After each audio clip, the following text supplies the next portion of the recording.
Good morning and happy Labor Day, culinary students.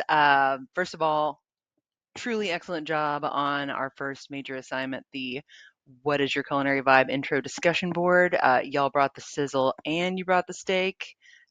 Really excellent. I'm so stoked at how good this course is going to be. Y'all have already brought it and brought it correct. So with that, let's get into what we're going to do for Module 1. So the way this course is set up, and really all online courses at this college, regardless of the subject, is that we do things in modules, not in like weekly folders. I know it would probably be a lot easier in weekly folders, and so sorry for that. But the idea is that no matter what course you're taking, you can find what you need, and they'll always be in the same places every time. So you don't have to learn a totally new format with each new class. And you can reserve all that genius for the actual work itself. So I'm just going to kind of walk you through this first module, small plates, grammar and paragraphs. So the reason I call it that is that I think it's a good analogy for grammar and paragraphs and how they kind of relate to the larger, um, you know, essay structure. So like y'all know, I don't have to tell you your business, but with a small plate, it needs to be a standalone kind of thing and be awesome all on its own, but also work well with everything around it too. So I think it's a good analogy for that, and I like analogies. So let's take a look at how the module is set up. So each module is going to have three things in it. It's going to have an overview, it's going to have the course content for that module, and it's going to have the assignments for that module. And so the module overview will have the weekly breakdown. So you can get this in the course plan as well, but this is like kind of an at a glance for each week, what you're going to read, watch, do for each week, just like again at a glance. So really helpful, I think, to be able to come and look at this anytime you're not sure about what you need to be doing and when you need to be doing it, because it is hard when you open up the modules and you see a bunch of random looking stuff all thrown in there together. But this should give you a sense of like how it all fits together. So for this coming week, there is quite a lot. And some weeks are going to be heavier on course content than others. This is a pretty heavy course content week because you'll need to learn stuff. And this is how we're going to do it. So you're going to learn about point of view, what it is and why it matters. And you're going to have a quiz related to that. Notice you got a Thursday and Sunday due date. That's going to be the pattern for most weeks this semester as well. I believe I went over that in the orientation video, but never hurts to say it again. You're going to learn some techniques related to narrative writing because you're going to do a narrative. That's going to be your first major writing assignment for the course. It is going to be a proctored writing assignment, so we'll talk more about that in a second. But you're not going to go into it cold. You're going to learn some techniques for doing a good job with writing a narrative, and you're also going to learn about paragraph structure in this presentation, and you got a quiz on that as well. So yeah, just kind of connecting the dots here, what goes with what. Um, we're going to look at the narrative paragraph instructions together real quick. We're going to look at what you're going to read from Anthony Bourdain's book, Kitchen Confidential, the first chapter, Food is Good. You've got a video response you're going to do on that based on that chapter and what you thought about it, but also the narrative techniques. So combining those together.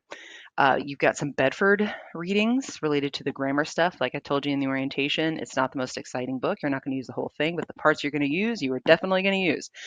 So in this case, it's going to be the grammar.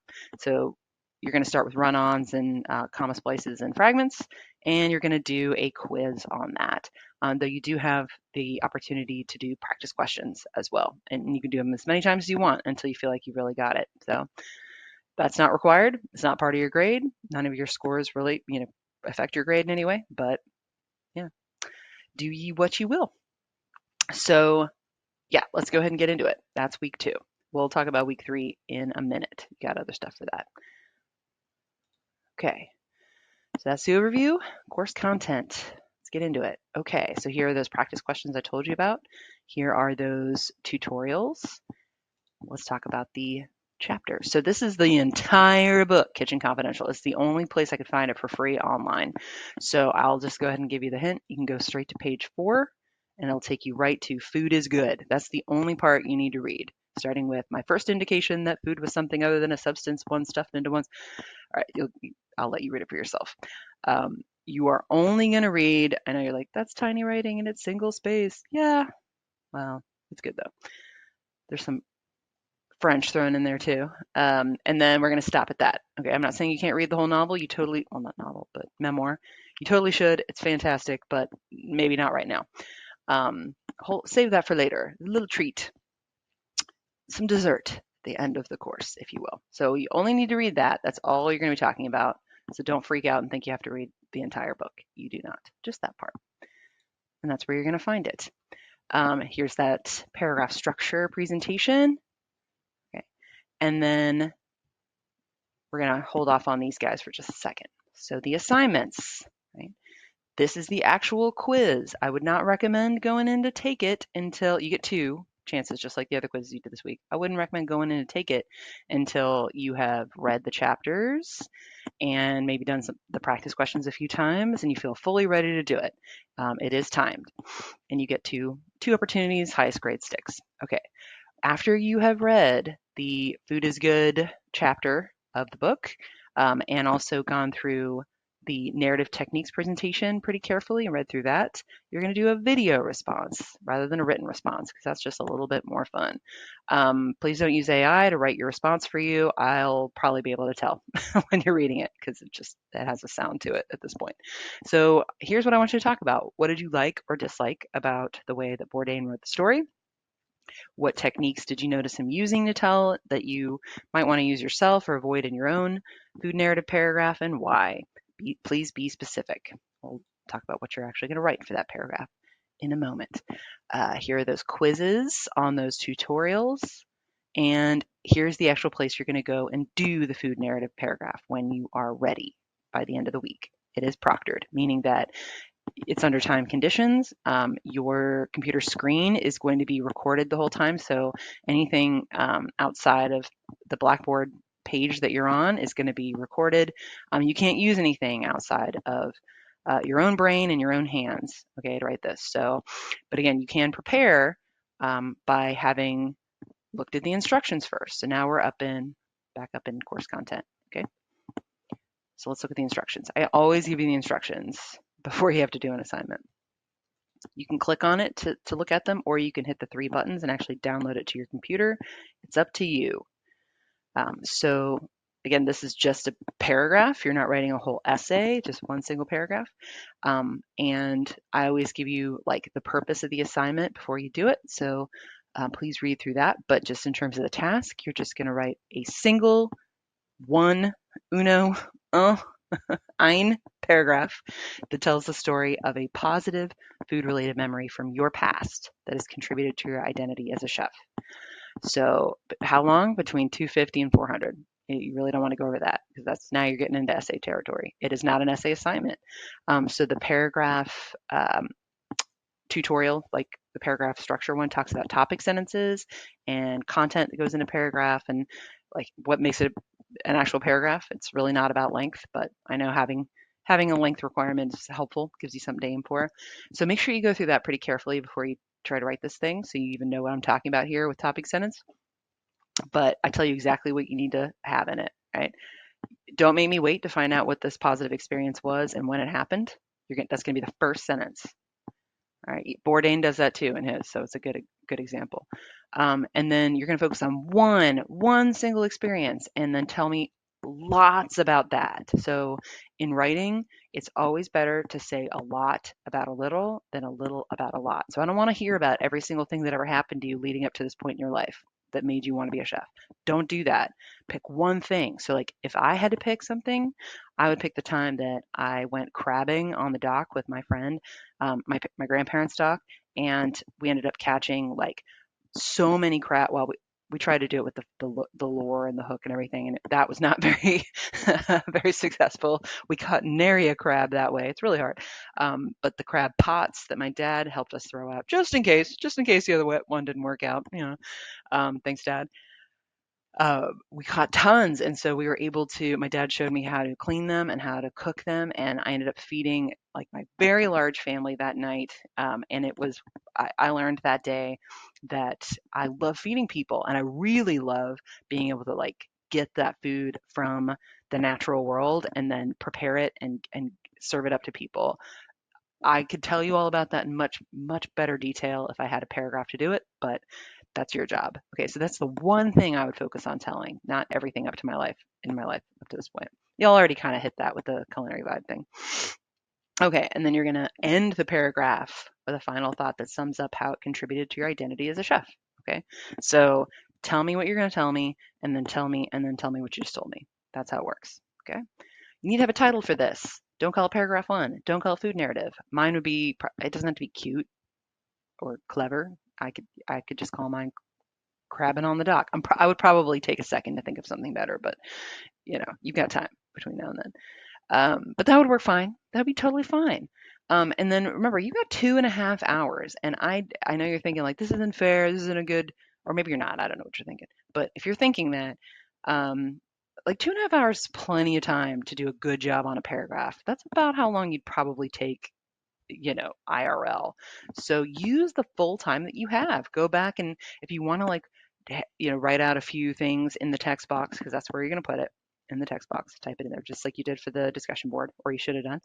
Um, go back and make it good. And there is a spell checker in there that you can run. So go back, edit it carefully before submitting. Show me your best work because that's the idea behind the proctored assignment is what can you do with some time to mentally prepare and your brain and your hands on a keyboard and nothing else. That's going to be our baseline versus having you tell me what you did this summer or some kind of, silly thing. We're going to just get right into it. And then you can talk about yourself in first person. You really should. It would be weird if you told the story in not first person, like, and refer to yourself by name. When Liz was 10 years old, she crabbed on that would be weird. But you may not use second person you. So that's covered in that point of view and why it matters tutorial, and you're going to take a quiz on it and everything. So here are the submission guidelines that talk about like the respondus and how long you're going to get and how you're going to put it in there. We're not going to stress about formatting on this one because we really can't. Also, there are some online test proctoring guidelines in our concourse syllabus, but I also put it in course content. Review those carefully, okay, because it talks about the testing environment and what's allowed and what isn't, like what you need to do, like this is our department's online testing policy. So review those carefully and make sure that you are not in violation of those because I can't take the assignment if it seems like there were shenanigans. Okay, it really is a proctored like situation because we have to keep the testing conditions as pure as possible. That's how we do it. Okay, so you've got the instructions, you've got the testing policies, you've got those tutorials, the lecture content, you've got the Bourdain example, you're going to talk about those things and you're going to come into the situation like ready to rock, ready to roll. Okay, if you have any questions though, let me know. For week 2, sorry, it's actually week 3. I'm already doing it. The second week of this module is the short module. Very similar, right? You're going to read through the instructions for this food process paragraph. I've got some do's and don'ts that are in there as well. And we're going to go ahead and we're going to have our library orientation. That's going to be on Friday, September the 12th. I told you about this in the orientation video. If you know for an absolute fact that you're not going to be able to attend because of work or whatever, you got to let me know within 24 hours of that, like ahead of time, so that I can make sure to get you the recording and alternative assignment, all that stuff. If it's after the fact, I'll still give you the recording, but the assignment that ship will have sailed. So here's the link to join to that. It's in a bunch of other places too, but you can always come back here to get there. Okay, and this is going to be with our personal librarian, Rachel Peterson. So super important. This is going to set you up really well for the rest of the course because we're going to be using the library services a lot. Okay, so I promise not to waste your time. I'll be there too. I can't wait to see you. For real. So I've got an example process paragraph in there that I wrote on how to make lemon balm lemonade. So you can look at that. We've got some more grammar and punctuation stuff out of the Bedford. You can read that, do practice. So then you've got your second quiz on that.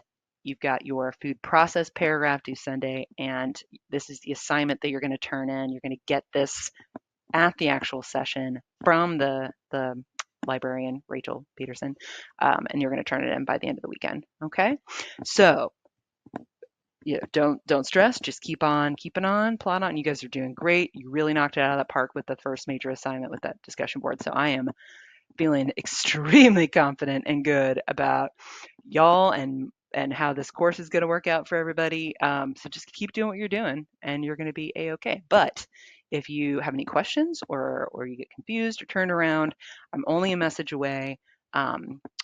So yeah, keep up the great work, everybody. Very exciting stuff. Till next time. Bye bye.